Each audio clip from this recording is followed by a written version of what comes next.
difference ng, ngayon may weightlifting academy ng mga bata. Yung dati, pwede mo pang expound kung ano yung experience mo nung wala pang ganito. Nung kayo pa lang. Nung dati kasi, nag-start ako 11 years old, 2022. And nag-start ako sa ipil-ipil lang, sa kahoy lang. And then nasa baba lang kami ng Ariteles. So, soil lang. Eh ngayon may gym na sila.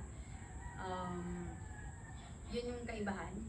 Ngayon may platform na, may barbell na. Dati kasi improvise pa, may semento pa, may mags ng jeep pa. And then after nun may nag-donate ng equipment sa amin na lumang-luma na. And then kailangan namin mag-ride ng 2 rides ng jeep para mag-training. Ngayon nandito na lang sa community nila. So malapit lang. Grabe na nakailiko yung mga bata, dati ikaw naka-bags lang. Mm. Sige.